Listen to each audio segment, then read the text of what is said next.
Friends, మన శరణమన్నయ్య next disaster ఇవ్వబోతున్నటువంటి పెద్ద cinema నుంచి రై రై రారా సాంగ్ అయితే రిలీజ్ అయ్యింది. మరి ఈ సాంగ్ వచ్చినప్పటి నుంచి కొంతమంది చిల్లర పేటిఎం నా కొడుకులు అయితే ఓ పెద్ద భజన కార్యక్రమాలు అయితే చేస్తున్నారు ఫ్రెండ్స్ ఈ పెద్ద సినిమాకైతే. మరి ఆ కొడుకులకి అసలు ఏం నచ్చి ఈ సినిమా అంత ఆనం బాగుంది అని చెప్పి భజన కార్యక్రమాలు చేస్తున్నారు. నాకైతే అసలు ఏం అర్థం అయితే లేదు ఫ్రెండ్స్. అండ్ ఇక రై రై సాంగ్ గురించి మాట్లాడుకున్నట్లయితే సాంగ్ అయితే ఎంత దరిద్రంగా ఉంది అనేటువంటిది అయితే మనం చూసినాం. ఆ రిలీక్స్ అయిన అదే విధంగా ఆ పాట పాడినటువంటి హేహర్ రెహమాన్ ఎవరైతే ఉన్నారో ఎంత చండాలంగా పాడాడో ఆ సాంగ్ చూసినటువంటి మీ అందరికి కూడా తెలిసే ఉంటుంది. ఆ పాటలో మన శరణమన్నయ్య డాన్స్ చేస్తుంటే ఆ డాన్స్ ని చూసి బయట కొంతమంది అందరూ కూడా ఏమంటున్నారంటే దోమలు వచ్చి మన దగ్గరికి వచ్చి వాలుతుంటాయి కదా, అప్పుడు అవి వాలుతుంటే మనం వాటిని దూరంగా విలగొడతాం చేతులతో ఇలా ఇలా. అలాంటి పర్టికులర్ విషయాన్ని దాన్ని కంటెంట్ లాగా మార్చుకొని దాన్ని ఈ పాటలో రై రై సాంగ్ లో అసలు ఎందుకు పెట్టి మన శరణమన్నయ్య తోటి అసలు ఎందుకు ఆ విధంగా స్టెప్పులు వేపించారు అని చెప్పి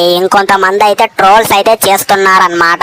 ఈ తొక్కలో డాన్స్ కంటే ఆ ఎజ్జరాలు అంటే ఇప్పుడు షాప్ల దగ్గరికి వచ్చి ఈ విధంగా అడుక్కుంటారు చూడండి కొజ్జా వాళ్ళు అక్కడ వేసి కొంచెం చూడడానికి అంటే మనం ఇప్పుడు చూడడానికి వాళ్ళ డాన్స్ అన్నా బాగుంటుంది. కానీ ఇక్కడ మన శరణమన్నయ్య వేసినటువంటి ఆ స్టెప్పులు ఏవైతే ఉన్నాయో అసలు ఏందది అని చెప్పి జనాలు అయితే చాలా మంది అయితే అంటున్నారు ఫ్రెండ్స్. అండ్ ఇక ఇంకొంతమంది ఏమంటున్నారంటే ఒక మారుమూర గ్రామంలో ఏ పని పాట లేకుండా ఒక అబ్బాయి పోరంబోకు లాగా ఎప్పుడు చూసినా క్రికెట్ ఆడుకుంటూ ఉంటాడు. అయితే ఇక ఆ అబ్బాయి ఏం చేస్తాడంటే ఒక రోజు బ్యాట్ తీసుకొని బాల్ ని కొడితే ఆ బాల్ వెళ్లి మన జాన్వీ కపూర్ అక్కయ్యకి మెడకి తాకుతుంది. ఆ తర్వాత ఆమెని హాస్పిటల్ కి తీసుకువెళ్తారు. ఆ తర్వాత వీళ్ళిద్దరి మధ్య లవ్ స్టోరీ ఎలా మొదలైంది. ఇలాంటి పేతి స్టోరీలు మేము ఎన్ని సినిమాలలో చూడలేంరా నాయన. అసలు ఎందుకు సినిమాలు తీస్తున్నారు? ఆ బ్లాక్ బస్టర్ హిట్ అయినటువంటి ఊరి బ్యాక్ డ్రాప్ లో వచ్చినటువంటి కొన్ని మంచి సినిమాలు ఉన్నాయి కదా, బలగం సినిమా, రాజు వెడ్స్ రాంబాయి, ఇలాంటి మంచి మంచి సినిమాల ఇజ్జత్ కూడా తీస్తున్నారు. మీకు మీ సినిమాలకు ఒక దండం రా నాయన, నీ అమ్మ సినిమాలు తీయకుండా నాయన అని చెప్పి కొంతమంది అయితే జనాలు అయితే అంటున్నారు ఫ్రెండ్స్.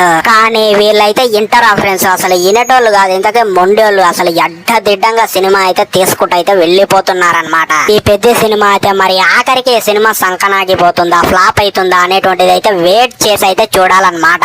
సో ఫైనల్ గా వీడియో అయితే ఇదే ఫ్రెండ్స్. మరి ఈ వీడియో మీకు ఏ విధంగా అనిపించింది అనేటువంటిది అయితే డెఫినెట్లీ కింద కామెంట్ సెక్షన్ లో చెప్పండి. మన ఛానల్ ని సబ్స్క్రైబ్ చేయండి. ఇలాంటి జెన్యూన్ వీడియోలు మన ఛానల్లో రెగ్యులర్ గా బోలెడ్ అన్ని వస్తుంటాయి. మరి ఉంటా, అప్పటి వరకు సైనింగ్ ఆఫ్, బై.